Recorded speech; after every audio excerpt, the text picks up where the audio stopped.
What's up, everybody? It's your boy Hail Hydra, come back at you with another video.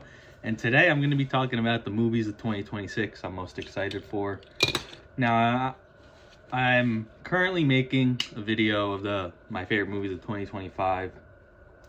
It's mostly edited and ready to go, but I have a couple movies I haven't seen yet that I want to check out. Most notably, Train Dreams and The Secret Agent, which both got nominated for Best Picture yesterday. So I want to check those out. And I want to see Testament of Ann Lee. It Was Just an Accident. A bunch of these smaller movies that haven't made their way here yet. Although Ann Lee I'm going to be seeing soon. So, I want to do the best job I can possible to see all these movies before I finalize the list. So, keep an eye out for that in the coming weeks. Hopefully sooner rather than later. But so I figured in the meantime I'll give you guys this video. Now, I'm filming this a week after 28 Years Later The Bone Temple came out, which would have been on the list if I had filmed it earlier, but it would have been top 5 for sure. And I'm just going to go sequentially as they release, not in any particular order, not ranked at least. So just going down the list. 28 Years Later The Bone Temple, like I said, great movie. Highly recommended, especially if you like the first 28 Years Later. And then later in January, we got Send Help, the new Sam Raimi movie. It looks like a lot of fun. It's like a campy Sam Raimi time. I like desert island movies, I feel like we don't get them often anymore, so it'll be fun. It seems like the perfect January movie, And who's not in the bag for Raimi? He's a great director, so I'm excited to see that. Rachel McAdams, great. Love to see it. And then in February, we got Good Luck, Have Fun, Don't Die, the new Gore Verbinski movie. And of course, Gore Verbinski, one of the best blockbuster filmmakers of the 21st century. It's been a decade since A Cure for Wellness came out. So I'm excited to see him finally back, especially doing more action-y stuff. Prefer that to his horror roots. But I'm excited for that. Sam Rockwell. The trailer's pretty good. And I'm expecting it to be a really fun time at the movies. And then going into March, we got Project Hail Mary, the new Ryan Gosling movie from Phil Lord and Chris Miller. From the book written by Andy Weir, which I actually have right here. I'm planning to read it before the movie comes out, because I love Andy Weir. The Martian's one of my favorite books ever, and a great movie as well.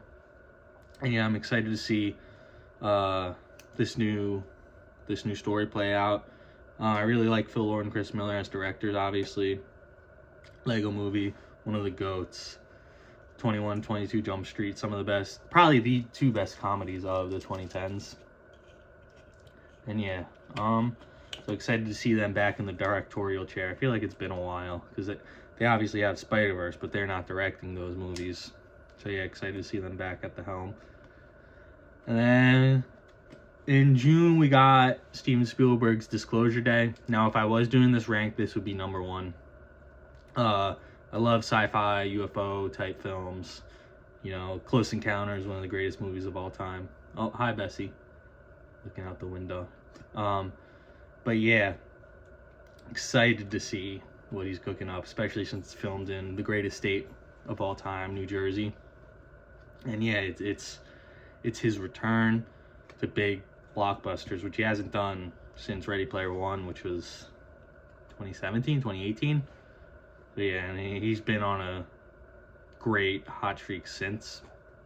I don't like Ready Player One very much, but that's a source material issue. That's not a problem with his directing. So hopefully, I'm assuming this is going to be a lot better written, and it's be better acted, of course, with Josh O'Connell, Emily Blunt, and Coleman Domingo, amongst others. I can't remember who else is in the movie. But that trailer was incredible, except for the last shot where it kind of looks like those AI Coke commercials. But hopefully they'll fix that stuff up in post. But even then, who cares if it doesn't look great? It's still Spielberg cooking. He can have some wacky looking VFX shots. I don't care. It's still Spielberg at the end of the day. And later in June, we got what might be my number 2. After Disclosure Day, my number 2 most anticipated, Jackass 5. Love Jackass. Jackass Forever. One of the best films of the 2020s. And while it was a perfect send-off for the group, you don't need a perfect send-off because it's Jackass. It's not like a heightened narrative or anything. You know, it's just dudes being silly, and I love the movie so much. Super excited. We'll be there day one. I love Johnny Knoxville. He's maybe top 10 entertainer of all time. He's one of the GOATs. And yeah, in July we got The Odyssey, Christopher Nolan's new movie. You know, how could you not be excited for this? I feel like this is probably going to be the movie event of the year. You know, it won't be the biggest movie, but I feel like it'll capture the zeitgeist more than anything else will, because it's Christopher Nolan adapting the most famous story of all time. And the trailer, I saw the 6-minute or 8-minute, however long, preview in 1.43 IMAX before seeing Avatar back in December. Trojan horse scene looked incredible. So yeah, I'm hyped. Matt Damon, one of the best actors working. So I'm excited to see him. I feel like he hasn't had a huge lead role in a big movie like this, maybe since The Martian, Speak of the Devil, earlier. So yeah, super excited for that. The cast all around is stacked. Like every actor feels like is in it. John Bernthal, Zendaya, I think Charlize Theron's in it, Anne Hathaway, Lupita Nyong'o, Tom Holland, like everybody's in it. So yeah, that's gonna be exciting. And then after that, I got a pair of video game adaptations that I'm excited for. The first one I'll talk about, Street Fighter. I don't think this movie's gonna be good, but I really like Street Fighter. A lot of goofy cast of characters, and from the little teaser they did last month at the Video Game Awards, it looked like they understood the inherent goofiness of the video game series. So yeah, I'm excited for that. Way better than Mortal Kombat.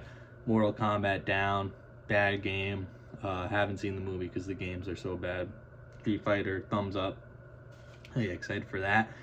And then the other one is what I think will probably be the first actual real good video game movie, and that's Zach Cregger's Resident Evil. I don't know too much about Resident Evil as a video game franchise. I'm kind of a coward when it comes to horror in video games, but I want to check out at least one of the games before the movie comes out. But yeah, Cregger, weapons, very good. Barbarian, very good. So expecting more of the same. The lead is the I forget his name, but he's the junkie from Weapons, and he was really good in it. So I'm excited to see him get a more elevated role. And yeah, it sounds like the movie's not going to be like a direct adaptation of anything. It's going to be like more about the ethos of the franchise, more about the general vibe versus just directly taking the story from one of the movies or anything, or one of the games, I mean. But I think that's always a better way to go than trying to adapt a video game's narrative, which is, I don't think video games are necessarily the best form of narrative storytelling, especially straightforward storytelling. I think video games really thrive like in mood and atmosphere and the kind of stuff you can't really get down in a 2-hour movie. So yeah, I'm excited to see it in a 2-hour direct adaptation, I should say. So I'm excited to see it take the mood and ethos of Resident Evil and do something completely new with the story, because that's what I think all of that video game adaptation should be. But yeah, so moving on from that, we got Digger, the new Tom Cruise Inarritu movie. Don't know too much about it, just know it's Tom Cruise. Love Tom Cruise and Inarritu. I've only seen Birdman and The Revenant, but I like both of those, so yeah, sign me up. Yeah, not much to say about it. Yeah, it'll be exciting to see Tom Cruise make the return to kind of, I don't want to say totally dramatic, because I think it's supposed to be somewhat of a comedy, but more serious non-franchise acting. Of course, he's great in Mission Impossible, and he was great in Top Gun and stuff, but I haven't seen him do a more grounded movie in a while, so I'm excited to see that. And after that, Thanksgiving, we got Narnia. Do I know anything about Narnia? No. I'm only excited for this because it's Greta Gerwig.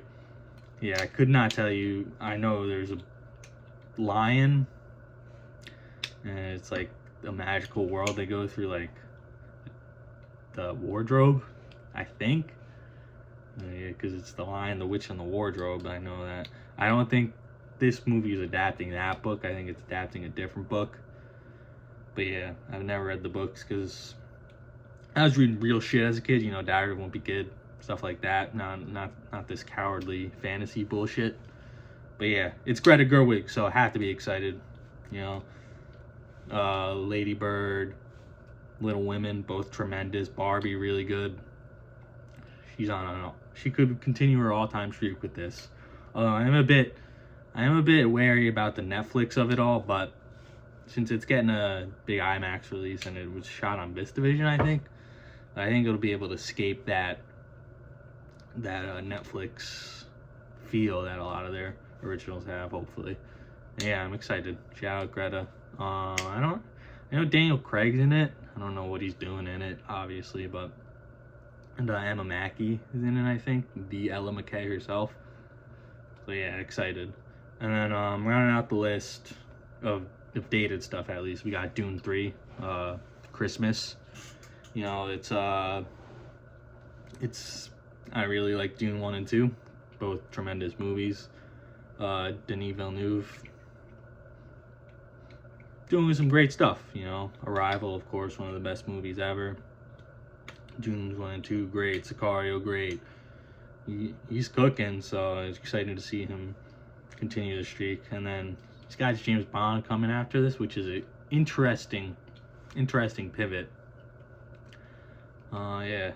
But yeah, I know the book gets a lot weirder in Messiah than in Dune 1 and 2, so it'll be exciting to see how he changes it, because he obviously made a lot of changes. The first book, which I've read the first book, I haven't read Messiah yet, although I own it. I want to read it before the movie comes out. And yeah, Timmy, of course, on an all-time Christmas streak. He'll be continuing that. He got Wonka, into Complete Unknown, into Marty Supreme, now into Dune 3.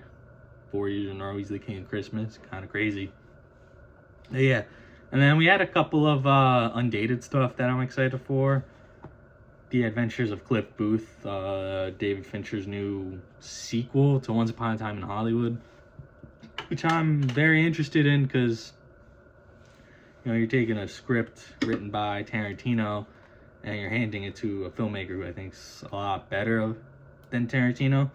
So I'd be excited, but the whole Netflix part of it, again, hoping this gets a big theatrical blowout release like they're doing for Narnia. But yeah, I'm excited. You know, Brad Pitt, great actor. Yeah, don't really know much about it otherwise. Yeah, I'm excited for it. Love the Finch man. And then we got Ink, the new Danny Boyle biopic of Rupert Murdoch starring Guy Pearce. I don't know that I have much excitement for a Rupert Murdoch biopic, but it's Danny Boyle, so it's instantly towards the top of my list. One of the great filmmakers. Yeah, Guy Pearce. He was tremendous in The Brutalist in 2024, and yeah, so it'd be exciting to see him. I really like him in everything he's in, like L.A. Confidential and shit. He's a tremendous actor, so I'm excited to see him take this on with Boyle behind the camera. Yeah, and then last one I had written down was Behemoth, the new Tony Gilroy movie. Don't know anything about it. I just know that Andor, one of the best TV shows I've ever seen, so I'm instantly in the bag for anything Gilroy's doing now. I gotta go back and watch his Jason Bourne movie. I forgot which one he directed, but Yeah, but you know, because Michael Clayton, great movie. I watched that last year for the first time. Yeah. Yeah, that's about it. Let me know in the comments below if you think I forgot anything, or not that I forgot anything, but what movies you're most excited for. Because I pierced up and down the list. And yeah, I'm excited to see what movies come out of nowhere to excite us. But yeah, thanks guys. Bye-bye.